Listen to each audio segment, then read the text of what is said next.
Hello, welcome to part 2 of our narrations on co-ownership.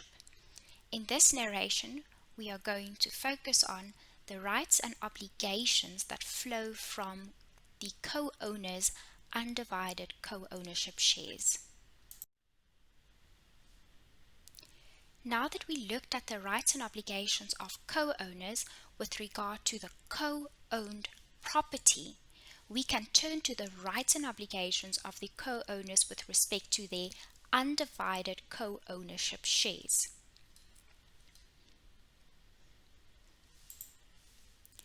As you will remember, an undivided co-ownership share reflects each co-owner's interest in the co-owned property.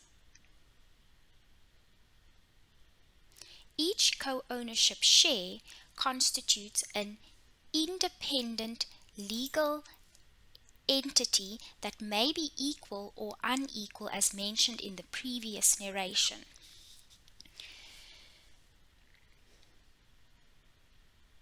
This means that a co-owner can do with his or her co-ownership share as he or she pleases, however, within the limits of the law, which includes the limits of the co-ownership agreement and use agreement. The Geen versus Geen definition of ownership is therefore reflected in this idea that co-owners are also limited with how they can go about using, alienating, enjoying the property. Now, because the co-ownership shares of the co-owners cannot be exercised without regard to the limits placed on the shares by the law, the following rights and obligations applies with respect to the undivided co-ownership shares. Each co-owner has the right or entitlement to alienate or encumber his or her own undivided co-ownership share. This means that co-owners can alienate or encumber their undivided co-ownership share without permission of the other co-owners. And this is an implication of free co-ownership. We have mentioned this before when we discussed the differences between bound and free co-ownership. Encumbrance of the co-owner's undivided share must be proportionate to the co-owner's undivided share and not impact the other co-owner's entitlements negatively. Please do not confuse the encumbrance or the burdening of the undivided shares with encumbering or burdening the co-owned property. Also, co-owners do not have an automatic right of preemption.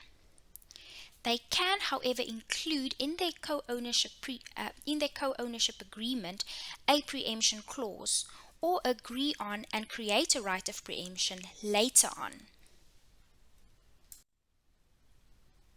This means that co-owners do not have, as a general rule, the right of preference to purchase another co-owner's share in the property in the event that such co-owner looks to sell or alienate his or her co-ownership share in the co-owned property. Note also that it is possible for co-owners to alienate only a part of their share, and this was illustrated in the Pretorius versus Neft and Glass case.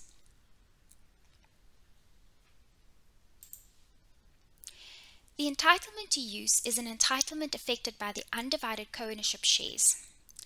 Here we look at the use right from the perspective of the effect that the co-ownership share has on the use right, and not from the perspective of the use right as an incident or entitlement of co-ownership over the co-owned property. This we already did in a previous narration. Now, the undivided co-ownership share dictates to what extent a co-owner may use the property. A co-owner's use must be proportionate to their undivided share. If not, this would amount to unreasonable use as explained earlier. This means that the property as a whole must be used proportionate to the co-owner's undivided share, considering the right of the other co-owners. It is, however, possible for a co-owner to only use a part of the property proportionate to such co-owner's share, but this is not the norm. For this to be possible, the property must be divisible, and all co-owners must have agreed to this in their use agreement.